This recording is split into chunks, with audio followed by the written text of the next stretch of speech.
if you could just tell us your name and pronouns so we could just get everything. Sure. Yes. So my name's Jason Schneider. He, him are my pronouns. I call myself the head camper at Happy Camper. Happy Camper is a company focused mostly on games and also anything that relates to face-to-face play that brings families closer together. It also came out of a love for camp, specifically summer camp. Summer camp was a place that I first discovered my love for games when I was a kid. It's always had a very meaningful place for me, and I know for a lot of people out there. And so I wanted to build a company that kind of evoked the feeling of summer camp. And that's really what Happy Camper is. I'm going to be giving a portion of proceeds for all the products that we sell to scholarships so that more kids can experience the beauty and wonder of summer camp. What inspired you to make Trio? Well, I mean, to be fair, Trio was a game that I had seen previously. I used to head up a game company called Gamewright. I don't know if you're familiar with Gamewright games. I had seen an early version of it several years ago and was immediately smitten by the simplicity of it and yet the novelty of memory and this little go fish kind of turns it on its head in a way and makes it really compelling for people beyond just the people who are like preschoolers who are playing those games. But then also a great game that like really resonates with grownups who just want to play a good game that like is easy, doesn't take long, doesn't outstay its place at the table, but really invites you back for a kind of like repeat play experience. We're like, okay, that was fun. Let me do that one again. I was just wondering, what is actually easier about designing than it seems to be on the outside, if anything? This is going to sound strange, but like knowing when something works or doesn't work, right? You think like, oh, we should test it like 5 or 6 or 10 times. And usually like after the first time or maybe the second time that you see it working or not working, you have a pretty good sense of where it's going to go. I don't know if that, gives you the answer that you want, but that's, I mean, because there are, to your point, there are a lot of things that are very intimidating about the design process. Yeah. But this one I think is like, to know it's like there's that saying in creation of things is to fail fast. Typically, you can learn pretty quickly in a project when things are not working as you expected it to. So that's pretty. I would think that's easy. It doesn't sometimes it doesn't make the decisions easy about where to go next, but like you at least know when you can shut a gate, and that can be helpful in that like process. Trio being a lighter family game, what is harder about designing a lighter game than people would assume? Yeah, I think it's just like the low barrier. It's like when you have such few mechanisms in a game, when you have just a very tight rule set, you're playing in a world that you're like competing against generic card games, for example, right? And so you've got to be able to do something that elevates that experience beyond something that someone can just take out a deck of cards and play with, or a board, or play chess, or things like that. Not that chess is an easy game, but like you understand the constraints there. And so I think you've got to really have a rule set that both can be easily digested, right? Like Trio can, but then also has this twist that makes you want to go like, I'll play that one again. And I would definitely do that over playing just, a game of solitaire or playing hearts or something like that with friends with already known quantities of cards and rule sets. So it's very tricky and it's rare, I would say. Like, I mean, most games, as you probably know from being a gamer, are complicated. Some of them are overly complicated, in my opinion. I play a lot of Spirit Island. What? Say again? I play a lot of Spirit Island. Okay, so yeah, there you go. I mean, that's a perfect example, right?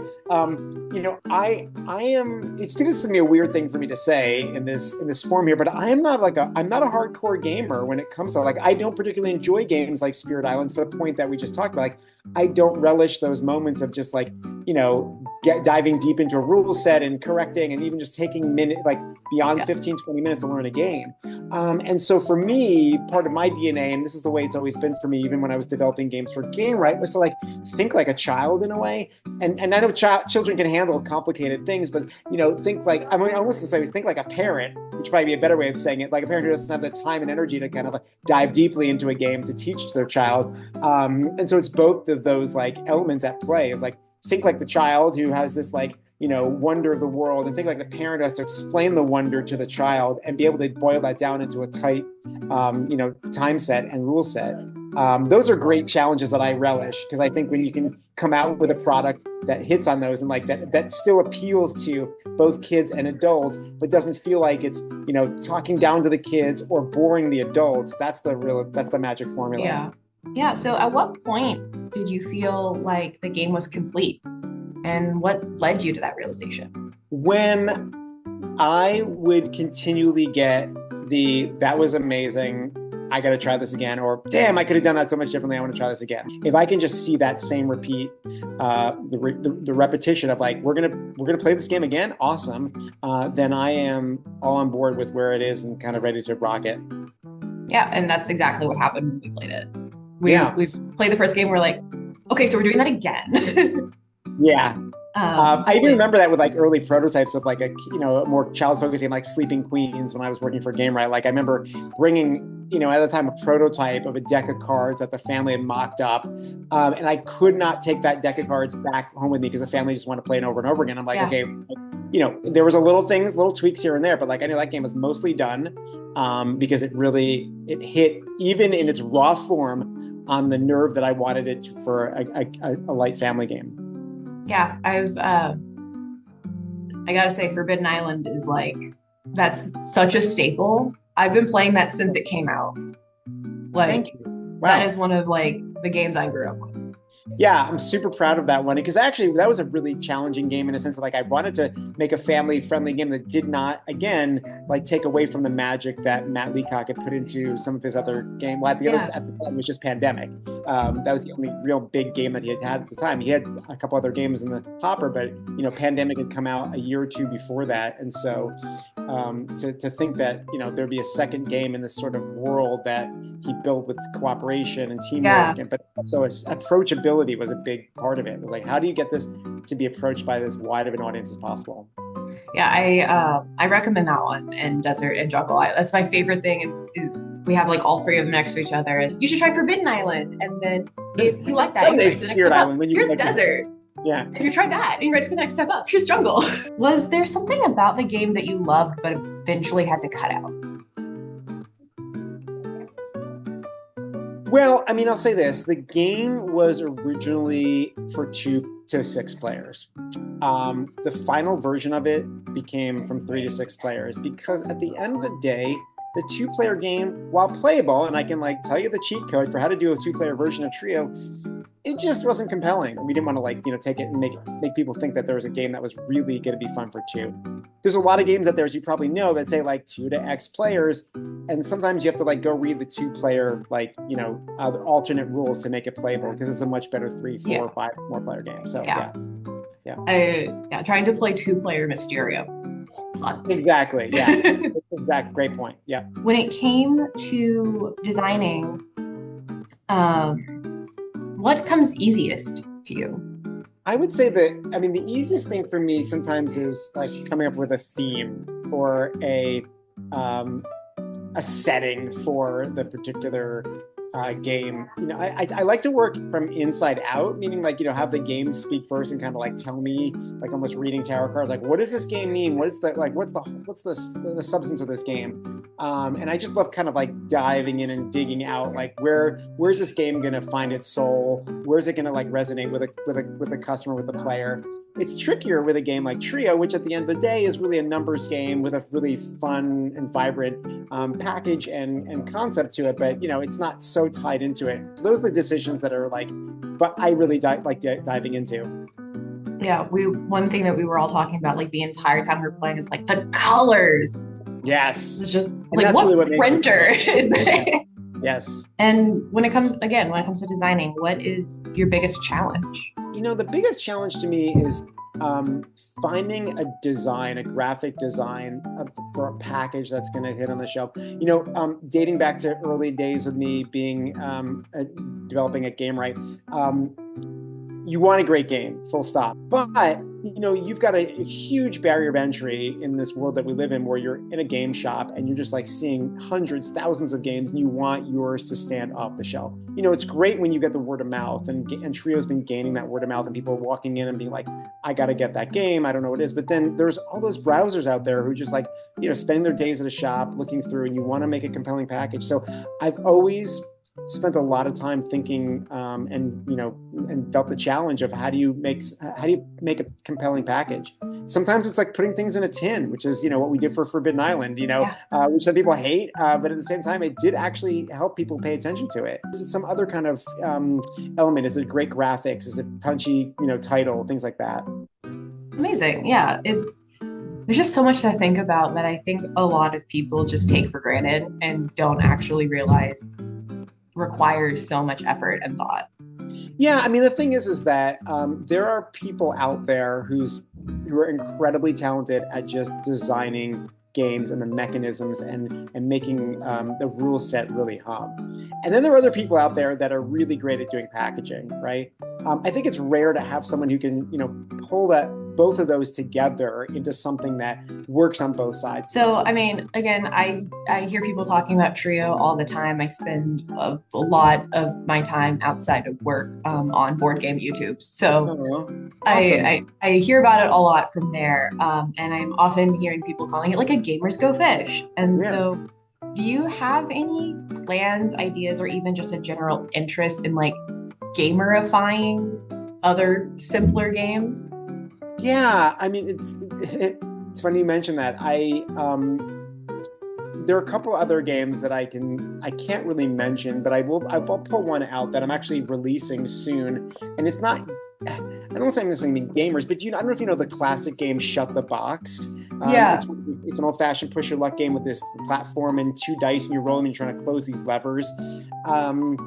I happened to see a card game that used that mechanism, and I thought, oh wow, someone took that and made it into a card game, and I'm going to be releasing that. It's actually this game here called One Too Many Rabbits, Ooh. which is not out yet. It will be out in about a month, or I don't know when this will release, but like sometime in November, December it'll come out. But the basic premise of it is that you're trying to get rid of all of your number cards, but you roll dice and you're just trying to match up the numbers or combine them together to get rid of cards. I love the familiarity of the mechanism that this brought in, but then I Yeah. also love the cleverness that this can become a really fun family game because who doesn't love Shut the Box? But it's a very solo experience. Shut the Box. This is more of a competition. Who could be out of their cards first? And there's some Yeah. other fun twists in as well too. So Awesome. yeah, so there's a good example of like how I'm definitely always thinking of like approachability and how to bring games to like a wider familiar games to a wider audience or twists on Yeah. them.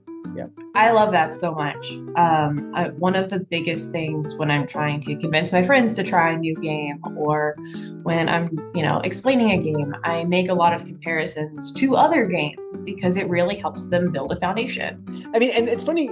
Originally, when the phrase "gamers go fish" came out, I kind of cringed at it because "go fish" is such a very specific memory for a lot of people when they were really young and their Yeah. parents were teaching a game, and it's kind of a boring game. What I found that has had the most resonance for me explaining it, instead of calling it "gamers go fish," what I've said is, "What if gamers reinvented Go Fish?" Ooh.